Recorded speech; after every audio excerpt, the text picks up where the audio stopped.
Muy buenas tardes. Sean cada uno de ustedes bienvenidos y bienvenidas a este webinar que la Asociación Guatemalteca de Jueces por la Integridad hemos denominado la carrera judicial en la integración de la Corte de Constitucionalidad. En este momento de mucha trascendencia para la vida democrática y republicana de nuestro país, el tema de integración de la Corte de Constitucionalidad es un tema tan importante, porque de ahí deviene el avance, el fortalecimiento de la justicia constitucional y más aún la defensa del orden constitucional. Es por eso que la Asociación Guatemalteca de Jueces por la Integridad, en esta coyuntura nacional, queremos a través de este debate, este análisis en la integración de la nueva Corte de Constitucionalidad, tratar este tema tan importante y por qué no hacerlo desde la perspectiva de la carrera judicial. ¿Por qué es importante la carrera judicial? Porque con base en méritos, en capacidad, se seleccionaría a los más aptos, los más idóneos para desempeñar ese cargo tan importante para la justicia en Guatemala. Y es que la Corte de Constitucionalidad es ese órgano judicial de control y guardián de la Constitución. También en la defensa del orden constitucional debe ser el garante de los derechos y las libertades ciudadanas, no para venir y favorecer a ciertos grupos, sino para garantizar el bien común como nuestra Constitución lo establece. Y algo muy importante, lo que es la Corte de Constitucionalidad, es el freno del abuso del poder. Y por eso los jueces, toda la ciudadanía debemos estar interesados en este tema. Ustedes, ciudadanía, y nosotros que formamos parte del organismo judicial, fiscalizar este proceso, porque de la integración de la Corte de Constitucionalidad depende realmente el futuro de Guatemala. Es por eso que en esta oportunidad el webinar tratará este tema muy importante con las y los panelistas de lujo que hemos invitado y que han aceptado. Les agradecemos por darnos de su tiempo y compartir con nosotros esa experiencia en el nivel judicial, académico y profesional. Sin lugar a dudas, este será un evento que sus conclusiones serán de mucha utilidad para comprender y entender este momento coyuntural que vive nuestra nación. Así que sin mayor preámbulo, muchas gracias por aceptar la invitación y dejo en el uso de la palabra a la jueza de primera instancia penal de Zacatepeques, integrante de AGI, a Shirley Figueroa, quien tendrá la moderación de este webinar. Muchas gracias.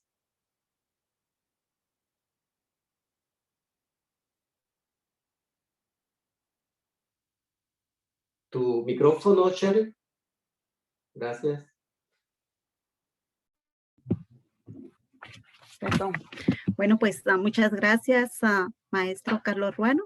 Buenas tardes a todos los profesionales del derecho, miembros de la Asociación Guatemalteca de Jueces por la Integridad, demás jueces, estudiantes y público en general que nos ve a través de esta plataforma de Facebook, a lo cual se han conectado en este webinar. Para mí es un honor y un privilegio ser moderadora de este panel, en donde contamos con la participación de 3 profesionales juristas que con su gran trayectoria pues, profesional, académica y también judicial, nos estarán dando sus aportes en relación a este tema tan importante como es la carrera judicial en la integración de la Corte de Constitucionalidad. Es así como damos la cordial bienvenida a la doctora María Eugenia Villaseñor Velarde, maestro Juan Orlando Calderón Sierra y también al maestro Alejandro Balcer. Sean bienvenidos a este webinar. La metodología a seguir de la presente actividad será que cada panelista tendrá 15 minutos para exponer sobre la carrera judicial en la integración de la Corte de Constitucionalidad. Primeramente, pues se le dará la palabra a la doctora Villaseñor, luego al maestro Juan Calderón y seguidamente al maestro Alejandro Balcer. Pues luego de su intervención, al final responderán las preguntas que se vayan dirigiendo a través del público, preguntas que pues les solicitamos al público que nos está pues viendo, que sea a través de los comentarios de la plataforma Facebook. Y pues únicamente indicarles a los panelistas que cuando falten 2 minutos antes de finalizar su intervención, que como dije anteriormente es de 15 minutos, pues mi persona les estará indicando para respetar el tiempo de cada uno. Es así que sin más preámbulo, inicio con la presentación de nuestra primera panelista, la doctora María Eugenia Villaseñor Velarde, quien en su hoja de vida pues es en relación a sus estudios realizados, es doctora en Ciencias Penales por la Universidad de San Carlos de Guatemala, magíster en Políticas Públicas por la Universidad Rafael Andívar, tiene un diplomado en Actualización de Ciencias Penales y Criminología por la Universidad de San Carlos de Guatemala, un curso interdisciplinario de posgrado en Política Internacional y Derecho Internacional de Derechos Humanos, licenciada en Ciencias Jurídicas y Sociales. Sus cargos que ha desempeñado pues fue auxiliar judicial en el ramo penal, secretaria de juzgados del ramo penal de tránsito, juez de primera instancia penal, magistrada de corte de apelaciones, supervisora general de tribunales, consultora para el proyecto Seguridad y Justicia USAID, docente universitaria en pregrado y maestría, docente del programa de fisioterapia, profesora de Derecho Procesal Penal en pregrado, revisora y asesora de tesis de pregrado, asesora y revisora de tesis de doctorado, profesora en línea y consultora en estudios profesionales de ciencias jurídicas para el Estado de Guatemala. Pues es así como damos en este momento la palabra a la doctora María Eugenia Villaseñor para que pues nos dé sus aportes en relación a la carrera judicial en la integración de la Corte de Constitucionalidad. Muchas gracias a los organizadores. Un abrazo fraterno a quienes participan como exponentes y a la vez los que están escuchando este análisis que será muy breve, pero muy importante dentro de la vida nacional. Hablamos de la carrera judicial y es algo por lo que se luchó toda esta vida. O sea, Venimos trabajando por ella desde antes de 1985. Para situarnos históricamente, en el año 85, los magistrados de la Corte Suprema de Justicia de la Cámara Penal, César Villalta, Francisco Fonseca, Tomás Baudilio Navarro, y además Óscar Najarro, participaron en la elaboración de la Constitución y en los requisitos que se necesitaban en ese momento para dar inicio a lo que sería más tarde la carrera judicial. Si bien es cierto que el tiempo que marcó o que está marcando esta Constitución es muy breve, también lo es que fue un éxito para el momento en que se desarrollaba. Sigamos ahora a los acuerdos de paz que definieron el sistema de administración de justicia como una de las grandes debilidades estructurales del Estado guatemalteco, y que esta debilidad residía en el sistema de administración de justicia, que es uno de los servicios públicos esenciales. Este sistema y dentro de él la marcha de los procesos judiciales adolecen de fallas y deficiencias. La obsolencia de los procedimientos legales, la lentitud de los trámites, la ausencia de sistemas modernos para la administración de los despachos y la falta de control sobre los funcionarios y empleados judiciales propician corrupción e ineficiencia. La elección de la Corte de Constitucionalidad está enmarcada dentro de lo que es el Estado de Derecho. Todos hablamos de Estado de Derecho, pero quizás nunca nos hemos puesto a pensar qué es el Estado de Derecho y para qué sirve. El Estado de Derecho constituye la máxima garantía de los ciudadanos, no solo a ser juzgados judicialmente, sino a la defensa de sus propios derechos individuales, colectivos y de sus asociaciones.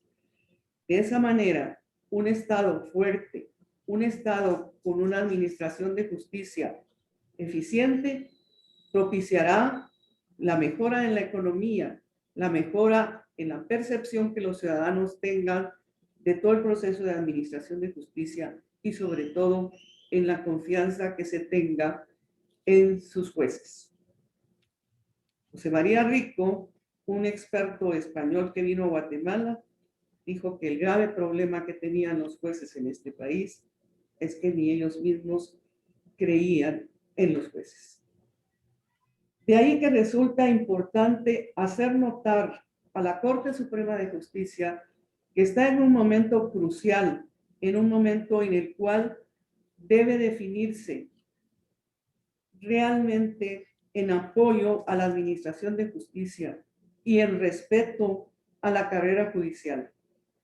Cuando se elabora la Constitución Política de la República de Guatemala, se considera importante que miembros del organismo judicial sean parte de la Corte de Constitucionalidad, lo que tardó muchos años en conseguirse. Efectivamente, más de algún juez llegó a la Corte de Constitucionalidad, pero no lo hizo por medio de la Corte Suprema o de una elección de esta naturaleza. Según mis observaciones y mi percepción, esto se produce cuando es electo Neftalí Aldana en el periodo que está por vencer y como suplente la señora Porras, que actualmente está en el Ministerio Público. Pero ella, si bien es cierto, era magistrada de Corte de Apelaciones y supervisora de tribunales, lo cierto es que ella no formaba parte de una carrera judicial. De ahí la importancia de que en esta evaluación que haga la Corte Suprema de Justicia y en los nombres de los juristas o las juristas que nos representen ante la Corte de Constitucionalidad, se vea reflejada la transparencia, los conocimientos sobre todo del sistema de derecho constitucional.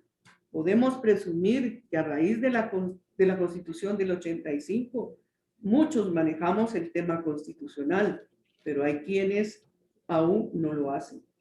De ahí la necesidad de hacer valer la carrera judicial como un todo, no como una parte y una conveniencia política o de situaciones que vengan exclusivamente a deteriorar el sistema de administración de justicia. Creo firmemente que si no conseguimos levantar la administración de justicia con esfuerzo, con trabajo, con dedicación, el Estado de Guatemala estará ya más que cerca de ser un Estado fallido. Muchos se critican y muchos dirán, pero qué barbaridad decir que Guatemala es un Estado fallido. Yo lo señalo como uno de los máximos peligros que tiene nuestra nación y que es necesario rescatar. Y la Corte Suprema de Justicia en este momento, y ojalá me escuchara, tiene que levantar la voz de ser un órgano independiente que promueva una administración de justicia transparente, una justicia en la que los guatemaltecos podamos creer, en que los abogados nos reivindiquemos de los errores que hemos cometido, de la necesaria intención siempre de favorecer a alguien.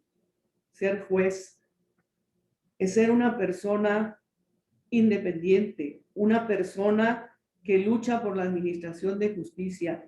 Y esa lucha por la administración de justicia debe ser evidenciada a través de la Corte de Constitucionalidad.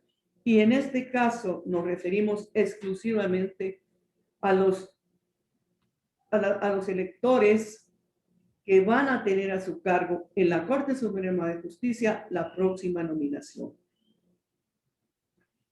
Sí, como lo ha dicho nuestro compañero que ha hecho la presentación de este evento, hay jueces, y voy a referirme a jueces como lo señala la Real Academia, sin distinción de hombres y mujeres.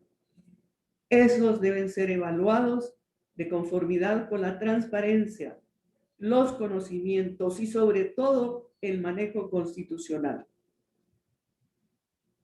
Yo concluiría diciendo, un país en donde no haya un juez valiente, llámese de Corte de Constitucionalidad, de Corte de Apelaciones, de Corte Suprema, o un juez de primera instancia o un juez de paz, que no sea valiente, que no luche por una administración de justicia digna, la patria nos lo demandará en su momento. Muchas gracias. Muchas gracias, magistrada Villaseñor. Pues es importante destacar algunos aportes que la doctora pues nos ha manifestado esta tarde. Pues es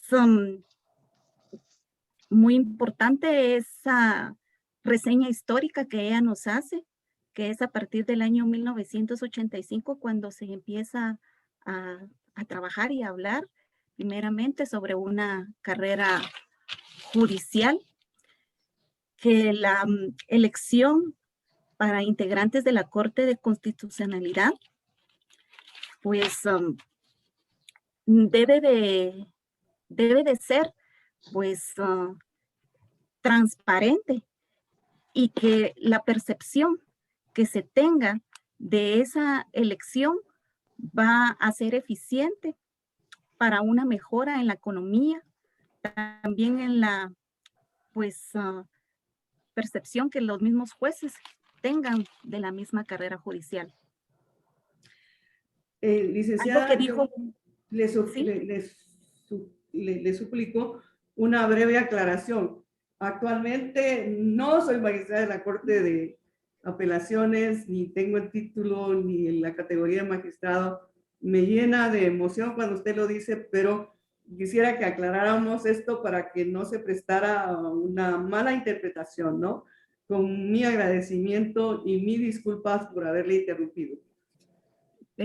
Gracias a doctora Villaseñor, y como pues conocemos, y disculpe, pero conocemos de su trayectoria dentro del organismo judicial, y a veces pues nosotros como jueces que la conocemos desde nuestros inicios, pues por eso es de que le decimos magistrada, pero disculpe doctora Villaseñor, y pues también a nuestros público que nos está viendo a través de este webinar.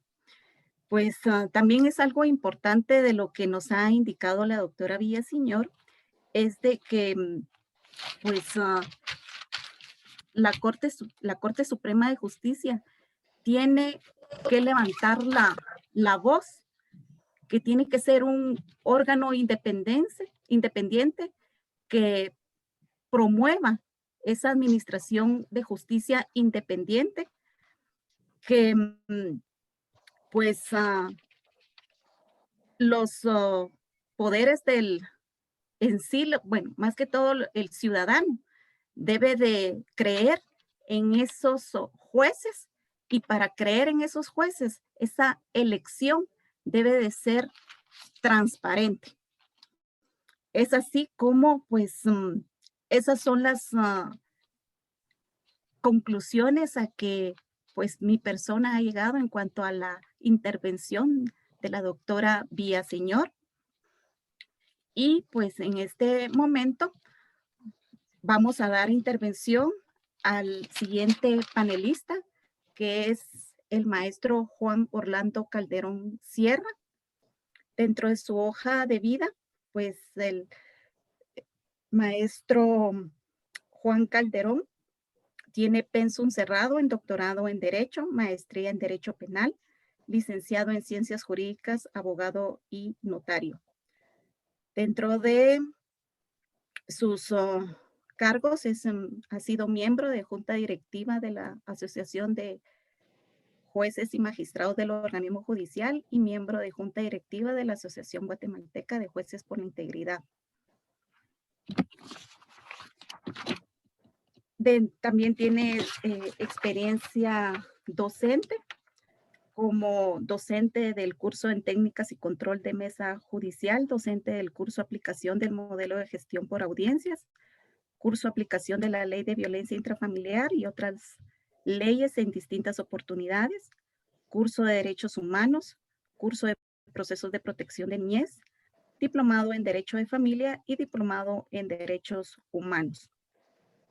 Actualmente pues se desempeña como juez de la niñez de la región metropolitana del departamento de Guatemala, y dejamos en este momento en el uso de la palabra al maestro Juan Orlando Calderón en relación a sus aportes sobre la carrera judicial en la integración de la Corte de Constitucionalidad. Gracias, Shirley.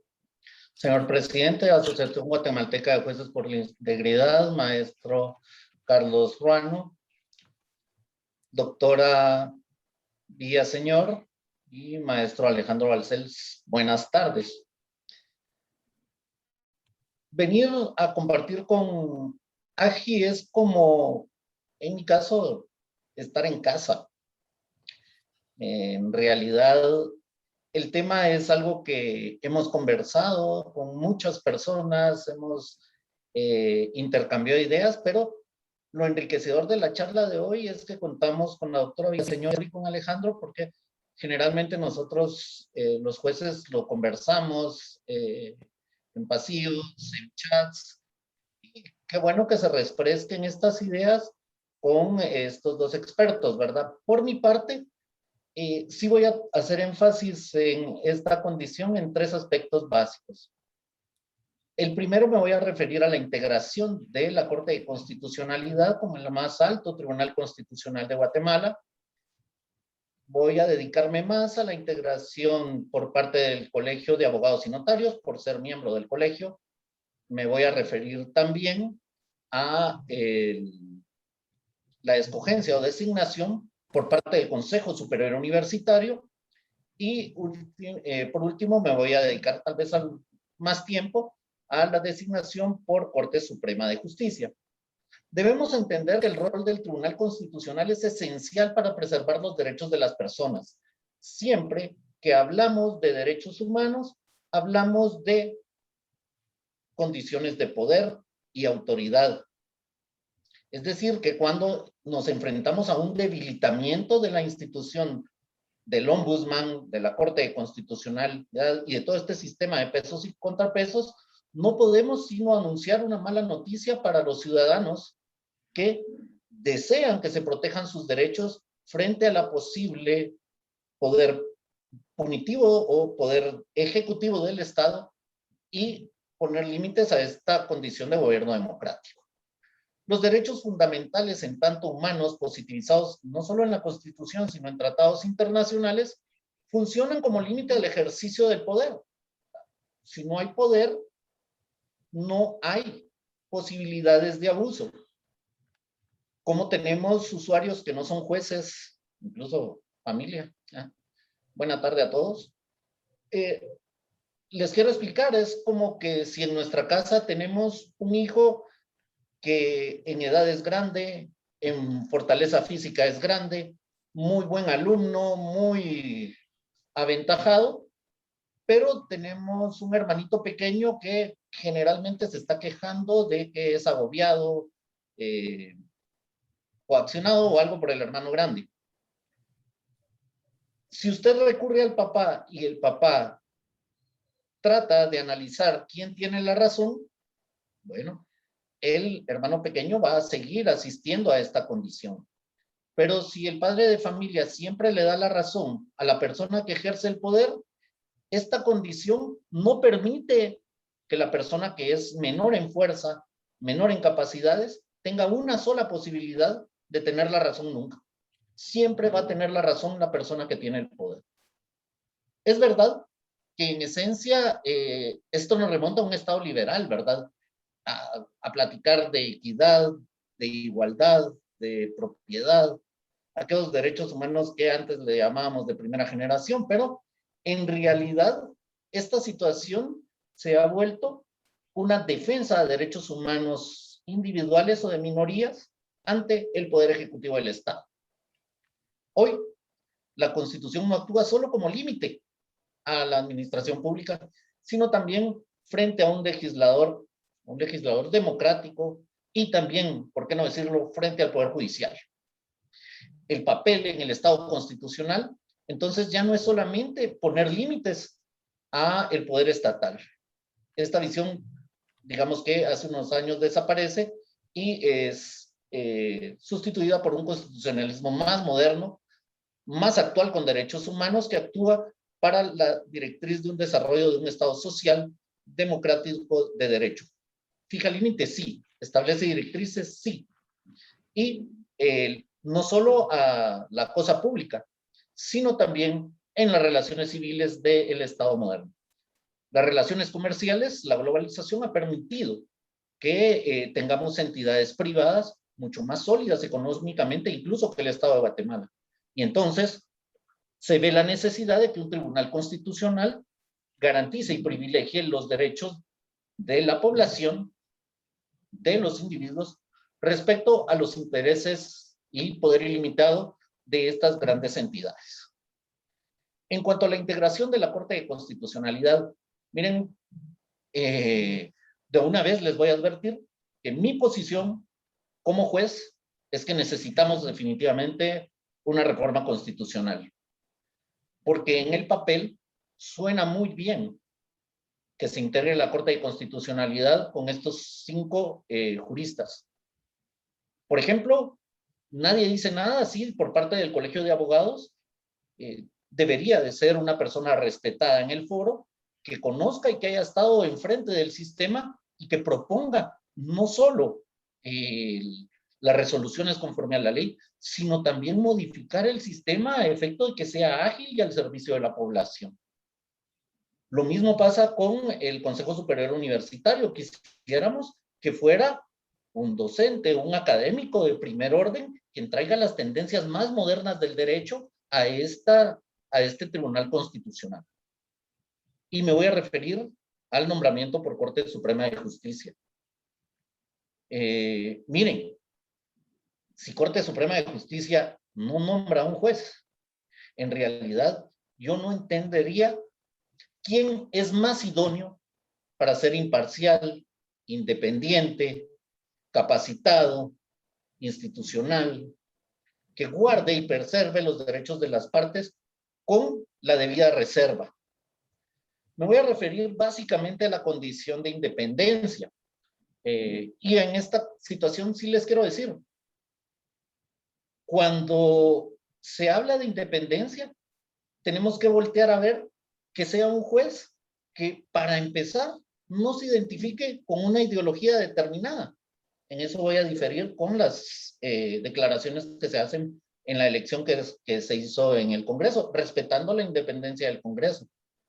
Pero honestamente, en la Corte de Constitucionalidad, lo que se discute merece un juez que no tenga sesgo por condiciones de parte interesada para influir en su ánimo, la posibilidad de figurar o de manera de que el tener declarada afinidad con una ideología a mí me parece incongruente con el cargo de magistrado de la Corte de Constitucionalidad. Luego, siempre que hablamos de derechos humanos, pues hablamos de lucha. De manera de que vean cómo la Constitución Política de la República de Guatemala garantiza que la Corte de Constitucionalidad es un órgano independiente de los demás organismos de Estado. Yo entiendo que quien lo entiende mejor es el señor Procurador de los Derechos Humanos. A él lo designa el Congreso, pero ven cómo le resulta reiteradamente incómodo a ese organismo de Estado y a los otros tres también, a nosotros también, como organismo judicial. Porque él ha entendido que en ese papel independiente de defensa de derechos humanos se debe, o idealmente, oponer a la arbitrariedad y al abuso de poder que genera el ente estatal, las relaciones comerciales, las relaciones civiles. Frente a esa posibilidad, el juez está muy acostumbrado a no apasionarse, muy acostumbrado a no involucrarse emocionalmente en las condiciones. Otra situación es, nosotros conocemos infinidad de acciones que llegan en condición de apelación, como una apelación concentrada a la Corte de Constitucionalidad. Conocemos bastante bien los fallos jurisprudenciales del Tribunal Constitucional y consideramos que tenemos el conocimiento y la capacitación para llevar a cabo este cargo.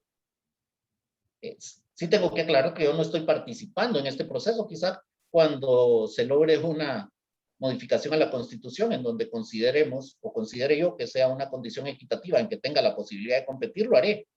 Pero sí considero que los colegas o las colegas que están participando y sus expedientes han sido analizados por Corte Suprema de Justicia, sí tienen el conocimiento, la capacidad, pero sobre todo la credibilidad institucional para llevar a cabo el trabajo de juez en el más alto Tribunal Constitucional.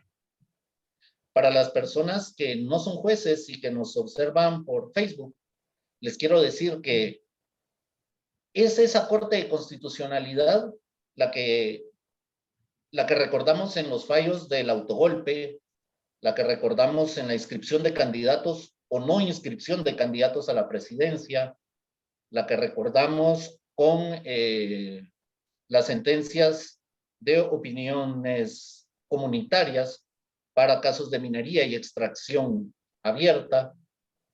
De eso estamos hablando.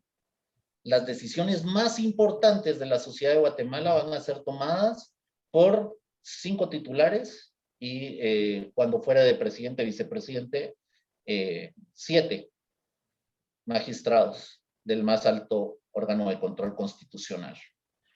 Siempre que hablamos de derechos humanos, hablamos de que han sido resultados de un gran desarrollo.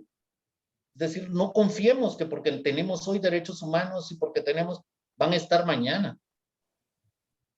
Esta condición puede tener una involución y la amenaza a la condición del Tribunal Constitucional de Guatemala, me resulta como juez por lo menos peligroso para la mayoría de la sociedad guatemalteca. Les tengo que indicar también que desde mi particular punto de vista, la elección que hará Corte Suprema de Justicia muy pronto tiene que contar con profesionales de un perfil académico, pero sobre todo que su experiencia y condición profesional no esté sujeta a ningún ápice de duda y que la transparencia de sus actuaciones sea una garantía de justicia en las decisiones que tomen. Yo cuando le doy clases a jueces en la Escuela de Estudios Judiciales les digo, miren, quizás yo no soy muy juris, pero sí les voy a pedir que cuando ustedes lleguen a un juzgado, por lo menos sean prudentes. La prudencia, como ese comportamiento y actitudes en las decisiones tendientes a buscar la resolución de un conflicto. Otra condición que considero esencial en la función de estos magistrados es la forma de exteriorizar el respeto hacia las partes, la tolerancia hacia los sujetos procesales y hacia los demás colegas. Sin duda, el trabajo de Corte Suprema hoy es un trabajo complejo y quisiéramos ser positivos en que va a recaer en una persona con estas características y si es una colega de nosotros, lo consideramos ideal. De no ser así, la situación podría venir en detrimento de los derechos humanos de los individuos. Yo llegaría hasta aquí con mi exposición, agradeciendo nuevamente la oportunidad y quedando a la disposición de si se quiere hacer alguna consulta o alguna aclaración, con mucho gusto. Buena tarde. Muchas gracias,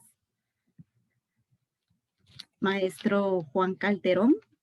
Pues en relación a los aportes que él mismo nos ha dado, creo que han sido muy importantes en relación a esos derechos fundamentales que consagra la Constitución Política de la República y que deben pues de ser defendidos de alguna forma, y pues ese es nuestro ideal por los magistrados que lleguen a ese alto poder judicial. También pues el juez Calderón pues hace algunas acotaciones en relación a que la Corte Suprema de Justicia pues no se imagina de que no vaya a seleccionar a un juez pues de carrera perteneciente al organismo judicial, pues toda vez de que pues somos parte de una carrera judicial, sabemos que las personas que han presentado su currículum ante la Corte Suprema de Justicia, pues son los más idóneos por ser independientes e imparciales al pertenecer a esa carrera judicial. Y que pues al ser independientes e imparciales, pues van a defender esos derechos humanos, ya sea individuales, colectivos, de tercera generación, consagrados en la Constitución Política de la República, como también que otros derechos consagrados en convenios y pactos internacionales.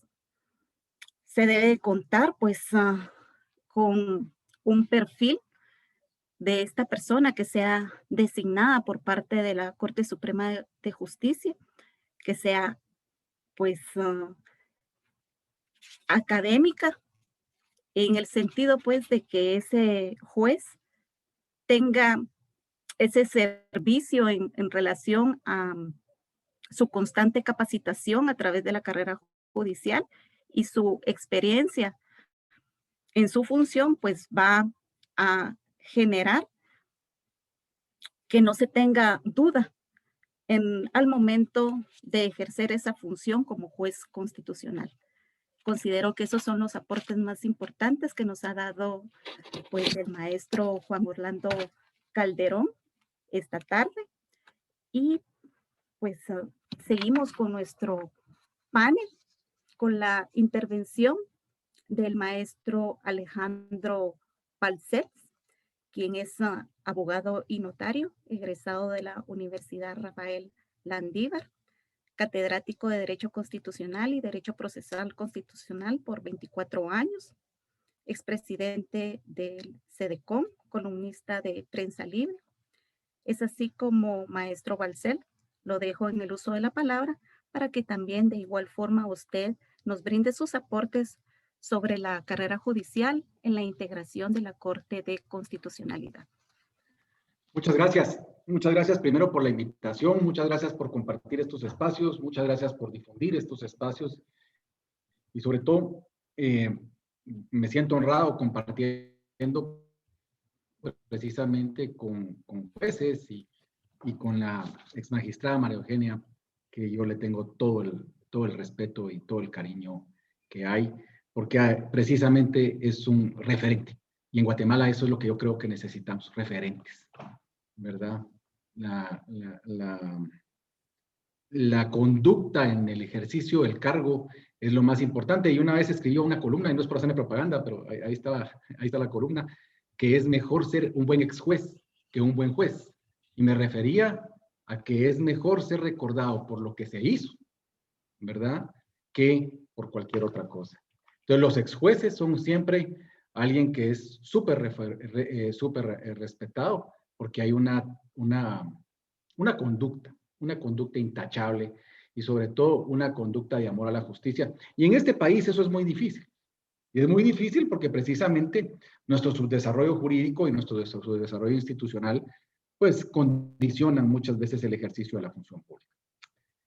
Dicho esto, yo quiero hacer tal vez dos acotaciones muy claras. Tal vez una acotación eminentemente teórica y después hablar de una acotación, pues a Figueroa, una acotación práctica. Quisiera establecer primero el concepto, porque eso es lo que tenemos que ver. 1803, con la famosa sentencia del juez Marshall, ¿verdad? Del caso Marbury versus Madison.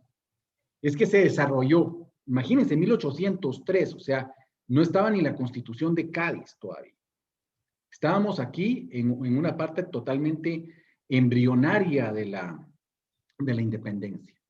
Y en 1803 se desarrolla la teoría de la supremacía constitucional por el juez Marshall y se desarrolla, sin que esté en la norma, el concepto de supremacía constitucional. Entonces, de ahí arranca precisamente todo eso. O sea, todo ese actuar del juez Marshall, y si nosotros vemos, es realmente el cisma de la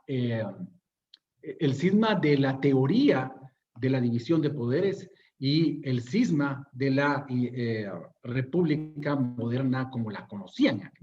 ¿A qué me refiero? Pues que el juez, que el órgano judicial pudiera declarar la inaplicación de una norma que emanaba de un órgano competente, eso no fue fácil. Y de hecho, cuando a Guatemala se trasladan todos esos conceptos, Mariano Gálvez, que a mi juicio es uno de los próceres que deberíamos estar recordando en este bicentenario con muchísimo cariño y con muchísimo respeto.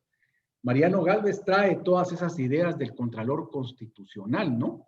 Y establece, pues, que los jueces tengan esta facultad en la Constitución Federal de Centroamérica, en la Constitución de Guatemala, pero había una resquemor del Partido Conservador y los sectores conservadores que señalaban que eso era intromisión de poderes, siguiendo la teoría francesa, porque la teoría francesa de la división de poderes es sumamente tajante.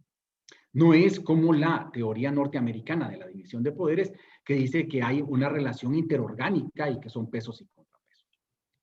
Dicho esto, entra Rafael Carrera con su proceso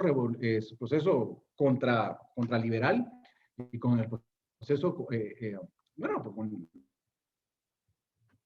periodo conservador de 30 años, precisamente con uno de los conceptos fundamentales para él, que los jueces no revisaran lo que emana de los representantes electos en el Congreso y en el Ejecutivo. porque un juez no podía contradecir el mandato popular de un legislador o de un, de un presidente. Y ese era un concepto fundamental. Y no solo en Guatemala o en Centroamérica, sino que en todo el mundo. Y precisamente por eso, o sea, ¿quién controla la constitucionalidad de los actos de poder? Y es que Hans Kelsen, y eso es hasta principios del siglo pasado, desarrolla la idea del Tribunal Constitucional. ¿Y cómo desarrolla la teoría del Tribunal Constitucional? Bueno, pues mira los dos modelos, ¿verdad? El modelo francés, donde hay un órgano político contralor de la constitucionalidad de los actos de poder, que es el Consejo de Estado, y el modelo norteamericano difuso, ¿verdad?, de control constitucional, donde todos los jueces tienen la competencia de declarar la inaplicación de una norma infraconstitucional en un caso concreto. Él no se decanta por ninguno, ¿verdad?, y propone su idea del Tribunal Constitucional. Entonces, la idea del Tribunal Constitucional es una idea eminentemente un órgano político, por eso es que no es judicial.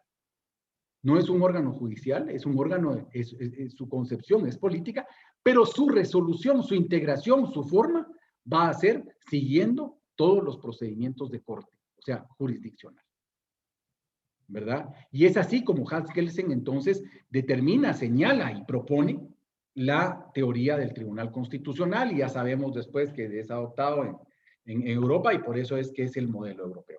Y Guatemala, pues en 1985, bien recuerda aquí la magistrada Villaseñor, pues trae la idea de la Corte de Constitucionalidad, trae la idea del Tribunal Constitucional, y hay que recordar que uno de los ponentes en aquellas jornadas de abogados, que yo imagínense, yo tenía 14 años y mi papá me llevaba ya esas cosas contra los derechos humanos, meterle a uno tan chiquito todo esto, ya me llevaba a las jornadas constitucionales, era Maynor Pinto, fue uno de los ponentes con otros distinguidos colegas para que Guatemala adoptara la figura del Tribunal Constitucional. Y en 1965, en la Constitución del 65, ya teníamos Corte de Constitucionalidad, pero se integraba como un órgano temporal dentro del organismo judicial. Entonces, adoptamos el Tribunal Constitucional, y si no estoy mal, ahorita solo quedamos nosotros y Chile, creo yo, con un Tribunal Constitucional fuera de la órbita del sistema judicial. Todos los demás países tienen tribunales constitucionales o salas constitucionales, pero dentro de la estructura judicial. Le hace Colombia y Costa Rica, por ejemplo, que son dos cortes constitucionales muy respetadas, pero son parte del sistema judicial. Entonces, Guatemala adopta esa figura europea. Y precisamente por la figura europea es que se le dice, bueno, los tres organismos del Estado tienen que elegir un magistrado, nombrar un magistrado, y se le confía a la Asamblea General del Colegio de Abogados y al Consejo Superior Universitario. Buena o mala la idea, eso lo vamos a ver después. Pero la idea era precisamente que la integración de ese órgano político, porque es un órgano político, pero conformado, ideado y diseñado para resolver desde el punto de vista jurisdiccional, pues tuviera la mayor cantidad de aspectos. Y por eso ese artículo, si no estoy mal, es no me acuerdo nunca los números completos, 152, ¿no? El 152 de la Ley de Amparo, que señala, que dice, preferentemente entre personas con experiencia en la función y administración pública, magistraturas, ejercicio profesional y docencia. O sea, la idea era, pues, darle una composición de ese tema, o sea, hacerlo lo más multidisciplinario posible dentro de la obligación de que fueran abogados con 15 años de ejercicio. Y ese es uno de los puntos aquí importantes que tenemos que señalar. Entonces, primero, ese es el modelo que adoptó Guatemala. Y tenemos que tenerlo claro. Es un modelo fuera de la estructura judicial, pero conformado de esta manera, y que tiene la obligación de ser el garante de la Constitución. ¿Y a qué me refiero yo acá? El garantismo constitucional es cuando se establecen derechos fundamentales, se reconocen derechos fundamentales, pero también se reconocen formas o se establecen formas para hacerlos viables. Me explico. Se nos reconoce el derecho a la propiedad privada. Bueno, está bien que esté reconocido, pero hay una serie de garantías que hacen viable que tengamos propiedad privada. Le hace el Registro General de la Propiedad, el catastro, la autonomía de la voluntad de los contratos, etcétera, etcétera. O sea, es un esquema jurídico que garantiza ese principio fundamental del derecho de propiedad. Igual es el tema de la educación, igual es el tema de la salud, igual es el tema del agua, por ejemplo. Entonces, ¿cuándo es una constitución? ¿Cuándo se frustra una constitución? Pues precisamente cuando esas garantías se van rompiendo. Y eso es uno de los temas aquí básicos. Se rompe el esquema constitucional cuando se rompen las garantías de control o las garantías que la Constitución establece para hacer efectiva una idea o un derecho. Y los derechos humanos, que es uno de los anhelos de la Constitución, porque más de la mitad del articulado se refiere a derechos humanos o garantías para su ejercicio, radica entre muchos otros aspectos, pero sobre todo en la independencia del juez. Si no hay independencia de juez, es mentira que podamos hablar de respeto a derechos humanos. ¿Por qué? Porque ¿quién viola los derechos humanos? El poder. Ya sea el poder público o el poder privado, pero es el poder. Tan es así, aquí el juez Calderón no me dejará mentir, que la ley para prevenir, sancionar y erradicar la violencia intrafamiliar en su artículo 1 señala que es una violación a los derechos humanos, pues un acto de violencia dentro del seno familiar. ¿Por qué es eso? Que en el seno familiar hay poder. O sea, es la estructura de poder.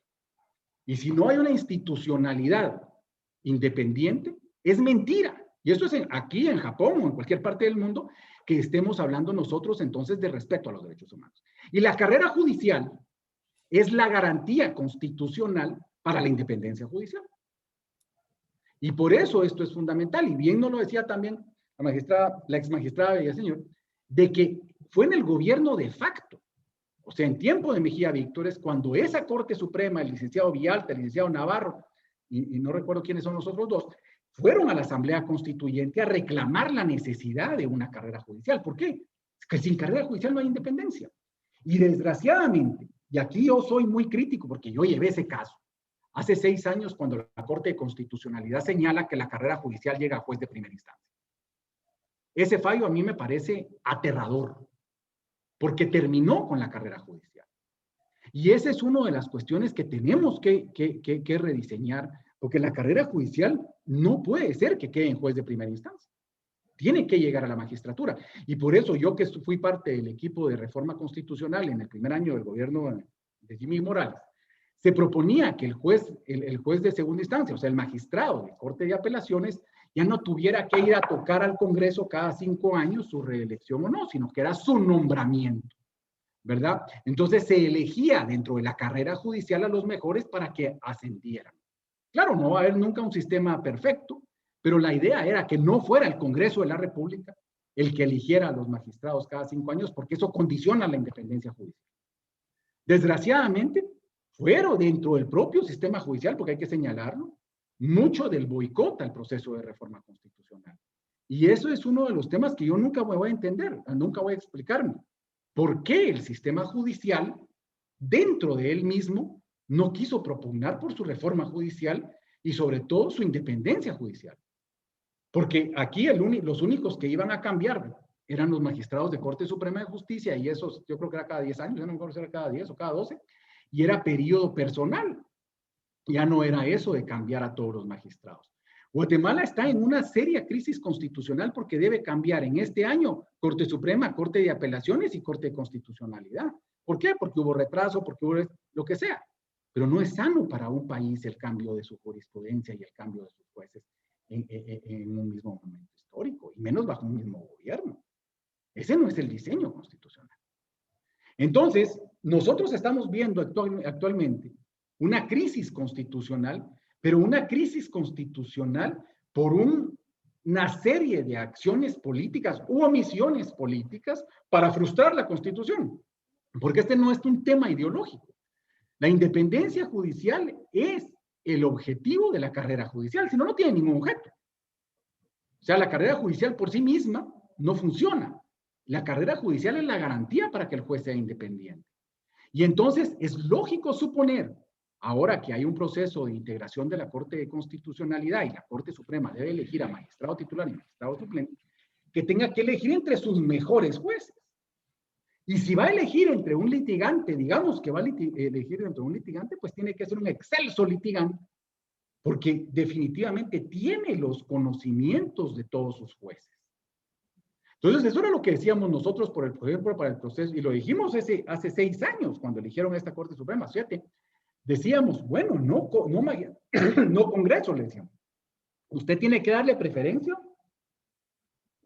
usted le tiene que dar preferencia a magistrados de carrera.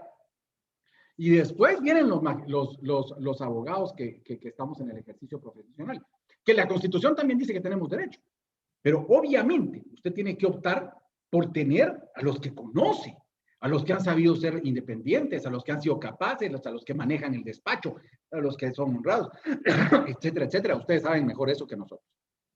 Entonces, yo quiero recapacitar, pues, de que hay un tema teórico, que es un marco conceptual, que es el Tribunal Constitucional como órgano político y contralor de la constitucionalidad, pero dentro del modelo europeo, y en consecuencia sus fallos se ciñen a derecho. ¿Ok? Aunque las motivaciones que lleguen esos asuntos al tribunal son eminentemente políticas, porque es un órgano político por excelencia.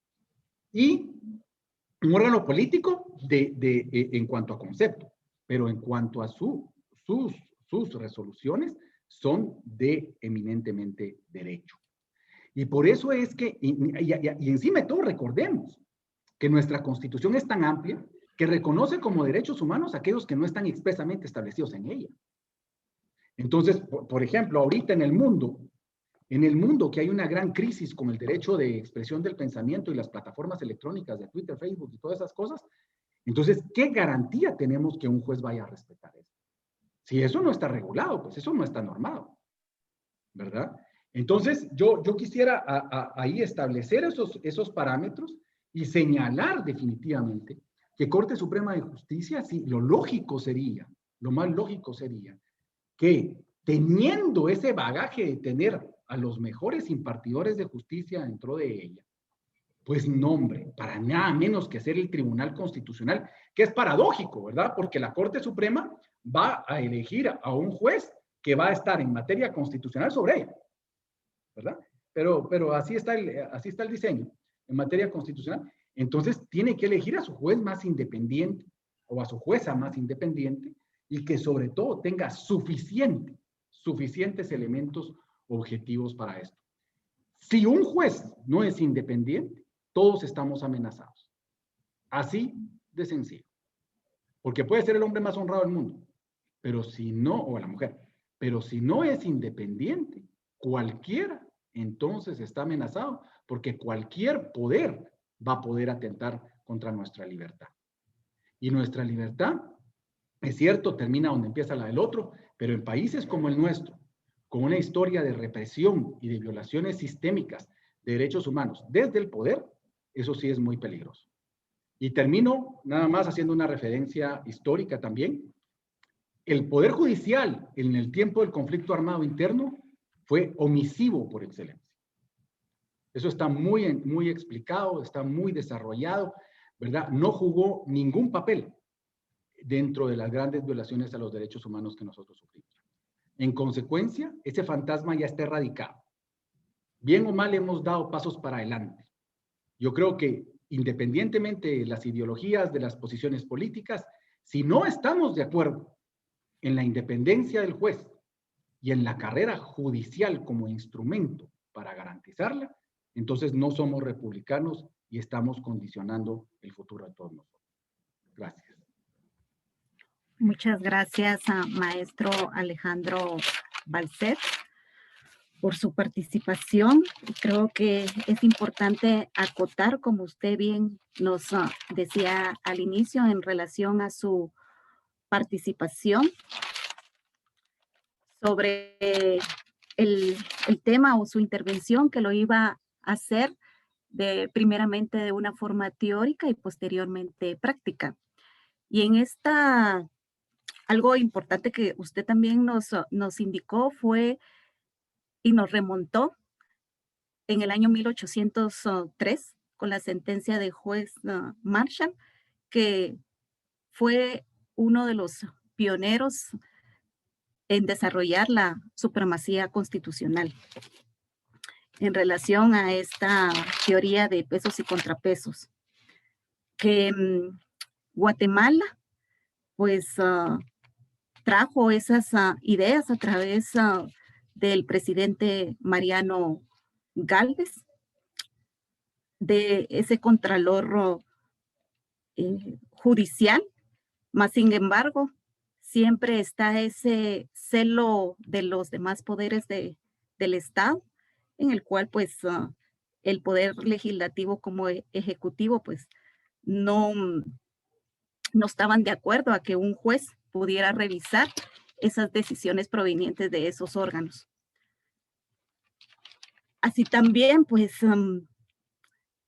luego el maestro Alejandro Balcells nos remonta a que en el año 1965, pues también ya esta constitución ya hablaba sobre la integración de un órgano constitucional, más sin embargo este era temporal, que se integraba con magistrados de la Corte Suprema de Justicia.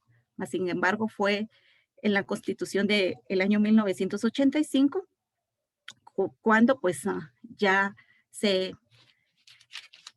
regula este órgano constitucional y que Guatemala pues adopta esta figura europea que Hans Kelsen pues desarrolló en relación a la teoría constitucional, que en relación a que estos tres poderes del Estado pues eligieran cada uno a un representante. Y también, pues, posteriormente, también la idea era de que fuera electo un representante del Colegio de Abogados como un representante del Consejo Superior Universitario.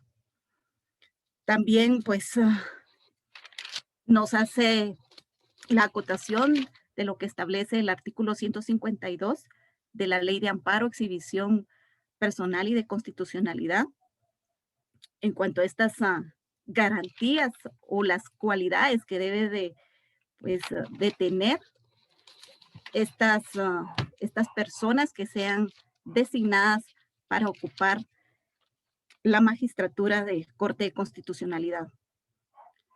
Pero aquí lo más importante es en relación a que, pues, dentro del mismo artículo 151 y 52, pues establece en relación a esa independencia del juez y que no podemos hablar de respeto de derechos humanos si no hay independencia de ese juez constitucional que vaya a ser designado por estos órganos electores.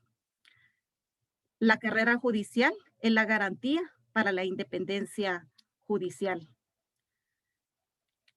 Y que, pues a través de la carrera judicial es de que se tiene esa meritocracia en donde la Corte Suprema de Justicia puede elegir a sus jueces más idóneos y con mayor capacidad, toda vez de que él mismo los conoce.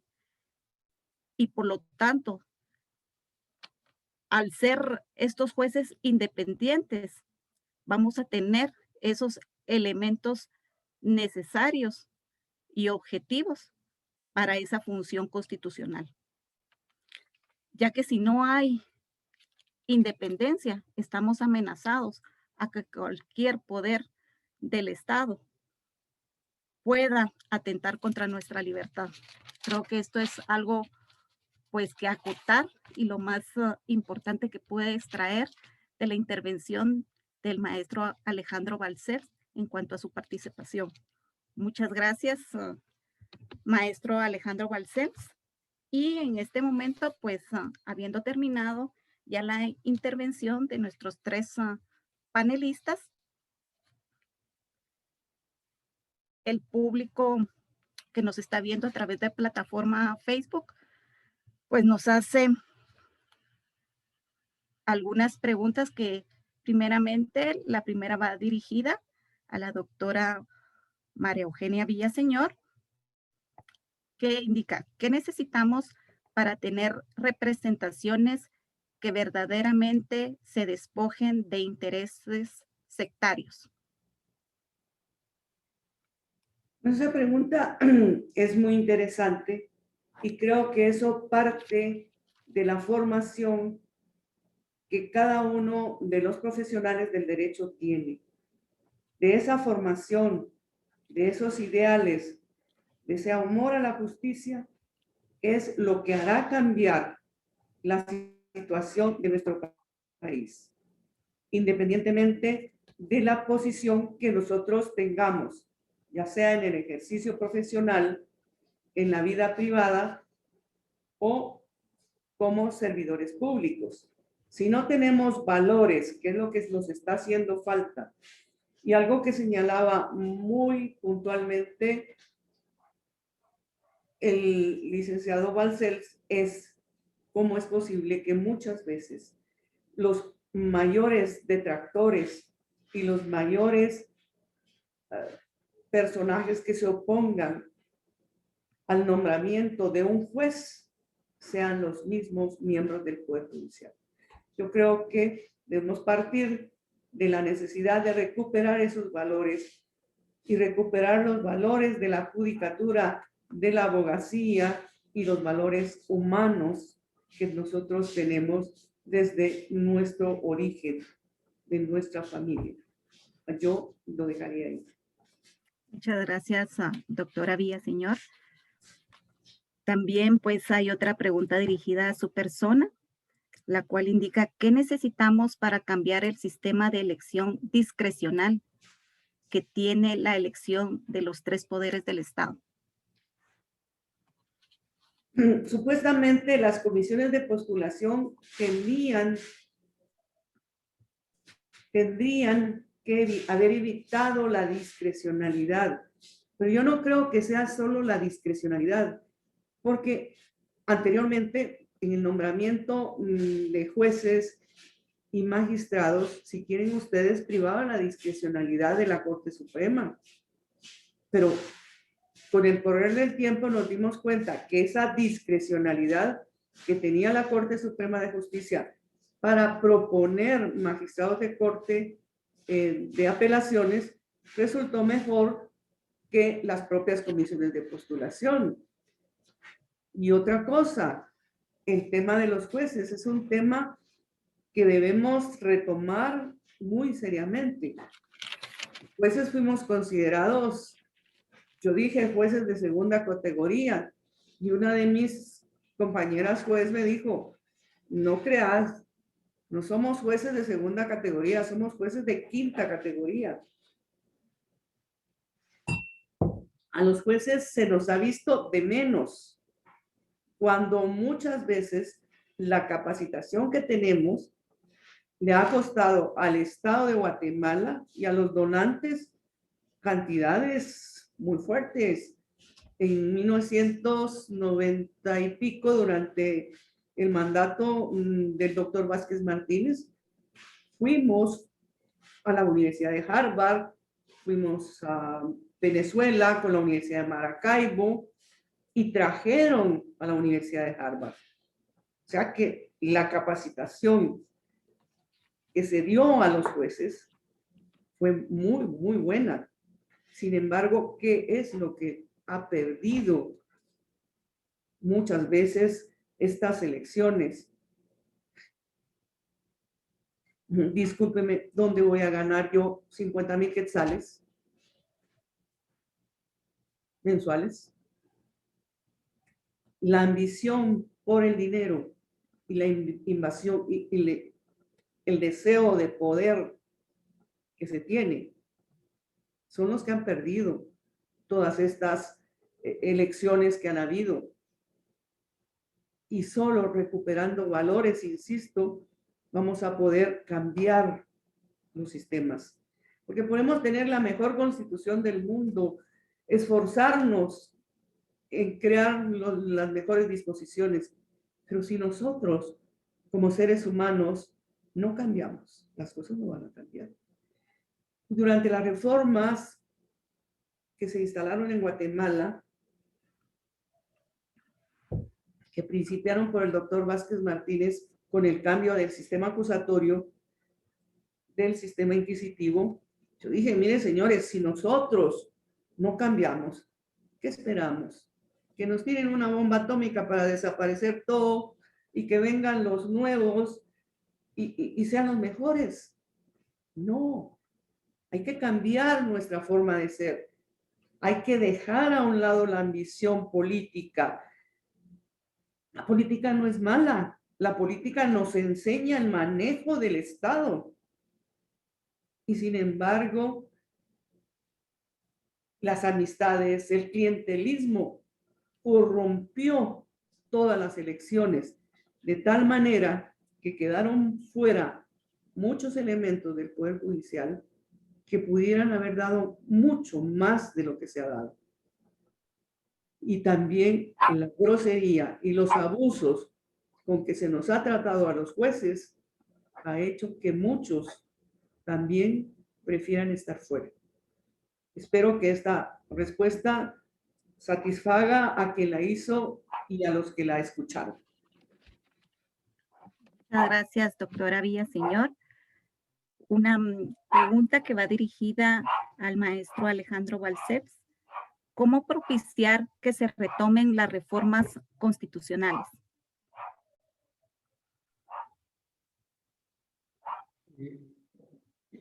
Primero, la ley es una decisión política. Y la decisión política más importante de un Estado se llama Constitución. Si no hay una presión social, no va a haber cambios constitucionales.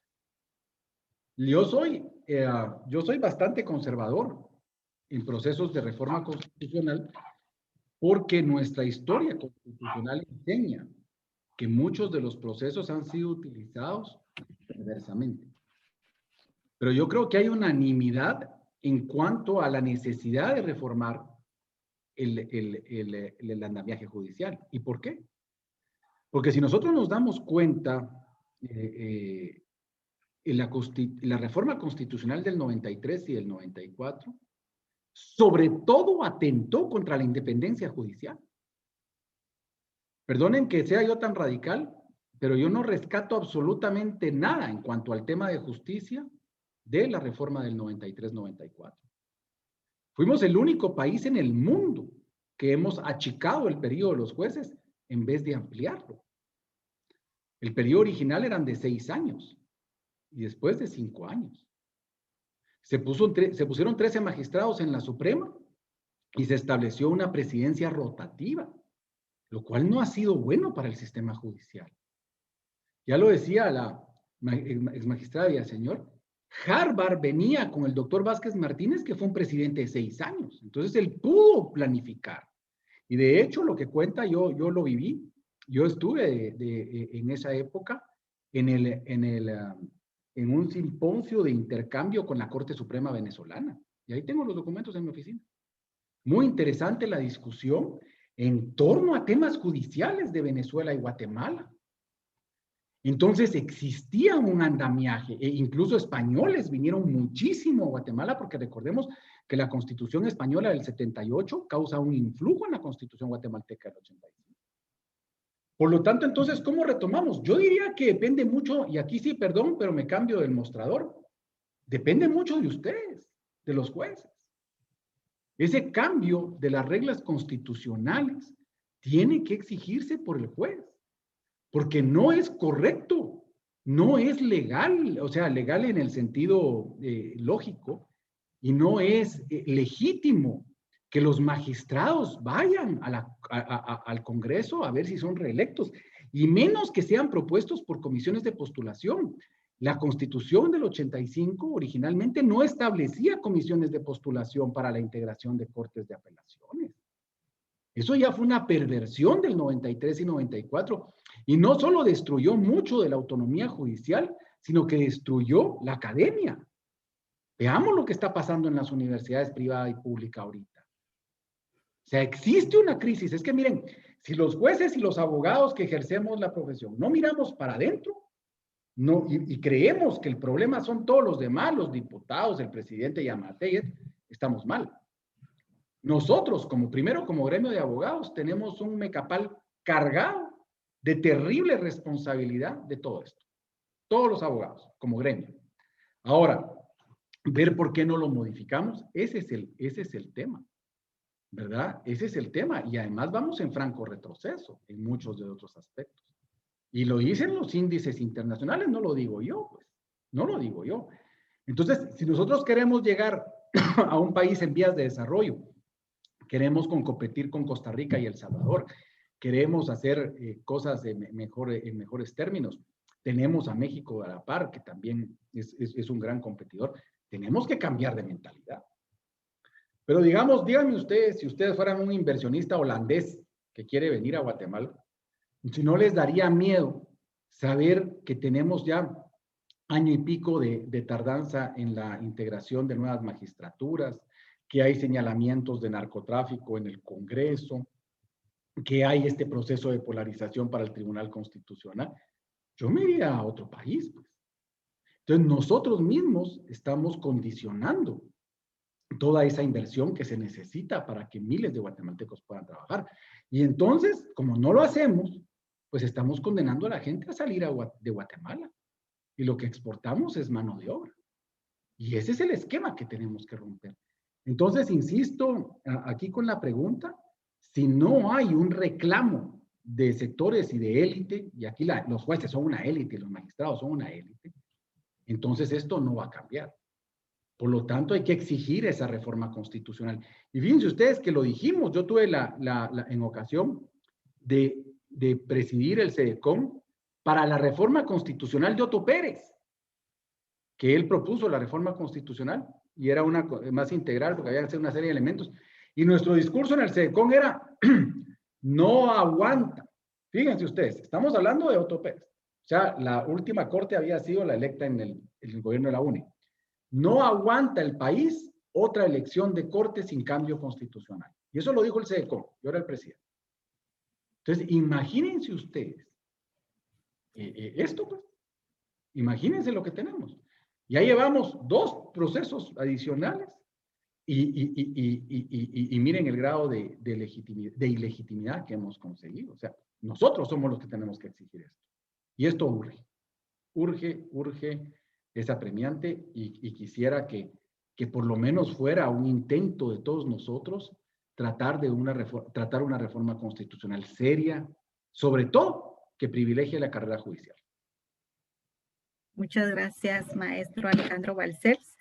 Pues la siguiente pregunta y a última por el tiempo, pues va dirigida al maestro Juan Calderón.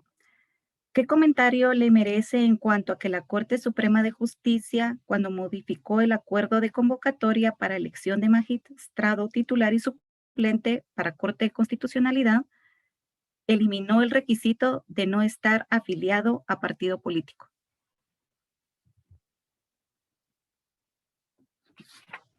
Muchas gracias. Bueno, en términos generales, lo que se busca es que lleguen los mejores. La confiabilidad del juez radica en que él mantiene una conducta que está basada en que los ciudadanos van y acuden con confianza al ente encargado de impartir justicia, y el prestigio del juez, pues, es algo que tiene que ver bastante con la confianza que radica en el órgano de control. Por eso es que se dice, mire, hay prohibiciones, hay condiciones incompatibles, no puede ejercer otro trabajo, no puede recibir regalos, no puede recibir dádivas, emolumentos. Y entonces, desde mi punto de vista, el resultado de la selección con ese elemento o sin ese elemento debería de ser el mismo. Yo solo les quiero recordar que estamos eligiendo las personas que van a ocupar la silla del doctor Rosmoser Valdeavellano de don Epaminondas González Dubón, del licenciado Edmundo Quiñones. Honestamente, piensen ustedes cualquier persona de un partido político que pudiera ocupar esa silla, a mí me queda grande. No la de todos, ojo, pero sí la de algunos que ocuparon ahí. Así que lo dejaría en esa condición de criterio y también indicar que somos un país pequeño, pero somos un país complejo. Y mucha de nuestra gente, por condiciones de pobreza, está pensando en qué va a comer hoy en la noche o qué va a comer mañana. Y entonces también la reforma constitucional sí pasa por una academia y por una judicatura independiente. Aunque, tenemos que decirlo, somos minoría. Muchas gracias. Bueno, muchas gracias, maestro Juan Calderón. Y pues ya terminando, porque ya no hay más preguntas para los panelistas, pues he de decir que las conclusiones en relación a este webinar es de que la Corte de Constitucionalidad, su función esencial es la defensa del orden constitucional. Un derecho humano es acceder a tribunales competentes, independientes e imparciales, y que para que ese derecho se garantice a través de una tutela judicial efectiva, se necesita de magistrados constitucionales en el desempeño de esa función, sean independientes, libres de injerencias y presiones indebidas por parte de poderes externos. La carrera judicial es uno de los pilares fundamentales del Estado de Derecho y es la premisa fundamental para aspirar a un proceso justo. Para que un juicio sea justo, es indispensable contar con un juez o tribunal independiente e imparcial. La carrera judicial tiene como fin garantizar la excelencia profesional y dignidad de los funcionarios judiciales a través de normas, procedimientos y entidades adecuadas, es decir, un marco que regule la condición del juez. Por ello, la función judicial debe estar estructurada de forma tal que permita que las personas que posean las más altas capacidades técnicas tengan acceso a ella. Y voy a terminar una citación que hace el juez Zaffaroni en el libro Dimensión Política de un Poder Judicial Democrático, y él indica que el concurso de antecedentes y oposición es el único procedimiento democrático conocido para seleccionar a los candidatos técnicamente más calificados para desempeñar una función que requiere un alto grado de profesionalización. Además, garantiza el control público y si bien no garantiza siempre que accedan los mejores,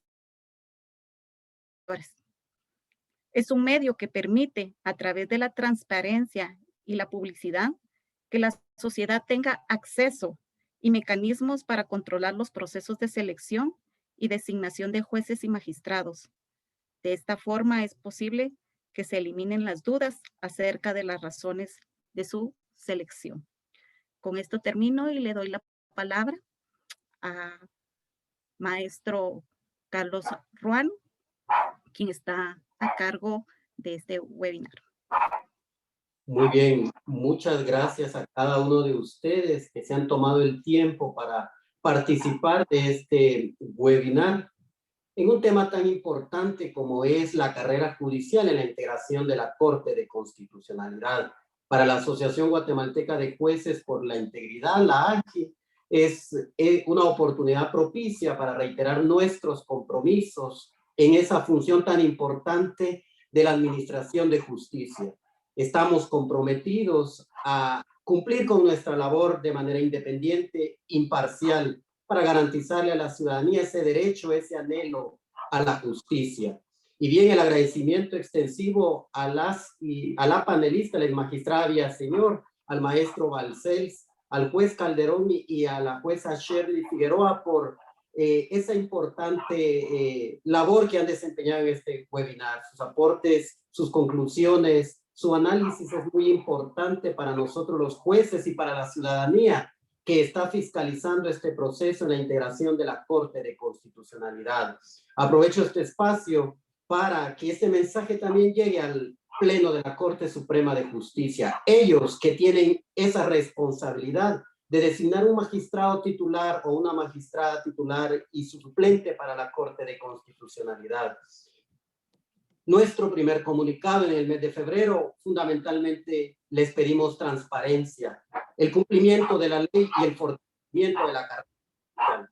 La próxima semana también, en un segundo comunicado, reiteraremos ese requisito fundamental para integrar la Corte de Constitucionalidad que consideramos que es la carrera judicial, el elemento para garantizar la independencia, como lo decían los panelistas. Así es que agradecemos a cada uno de ustedes por su tiempo, su espacio, y síganos en nuestras redes de la AJI para otro evento similar a este, y puedan ustedes participar activamente en el fortalecimiento de nuestras instituciones. Así es que muchas gracias, que ustedes y sus familias estén muy bien, que tengan muy buena noche.